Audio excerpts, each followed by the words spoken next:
জন্ম হলেও হিন্দু হয়ে মরব না। 1956 সালে 5 লক্ষ অনুগামী সহ উনি হিন্দু ধর্ম পরিত্যাগ করে বুদ্ধ ধর্ম গ্রহণ করেছিলেন। আজকে বিজেপি নিজেদের পাপকে স্খলন করার জন্য তারা আজকে নানাভাবে বলার চেষ্টা করছে আম্বেদকরকে জীবিত অবস্থায় কংগ্রেস নাকি মর্যাদা দেয়নি, আম্বেদকরকে মৃত্যুর পরেও নাকি কংগ্রেস মর্যাদা দেয়নি। আমি ছোট্ট দুটো উদাহরণ দেব। এক হচ্ছে ওই সময় মহাত্মা গান্ধী এবং পণ্ডিত জওহরলাল নেহরু যদি না চাইতেন তাহলে কি আম্বেদকরকে ওই সংবিধান রচনা করার যে কমিটি, সেই কমিটির চেয়ারম্যান করা যেত? ঘটনা তো তাই।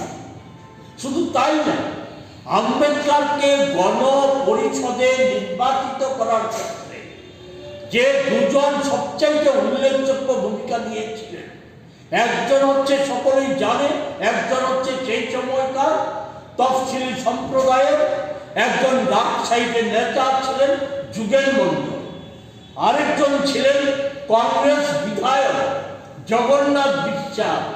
তারাই সমর্থক বিধানসভার সমর্থক জোগাড় করে, সদস্যদের মধ্যে সমর্থক জোগাড় করে আম্বেদকরকে বিধান পরিষদের সদস্য নির্বাচিত করেছে।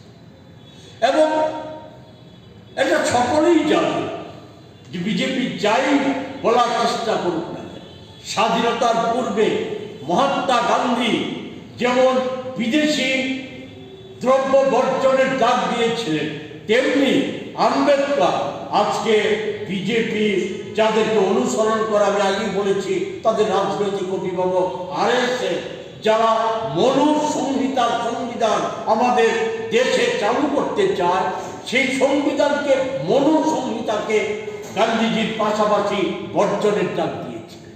আম্বেদকর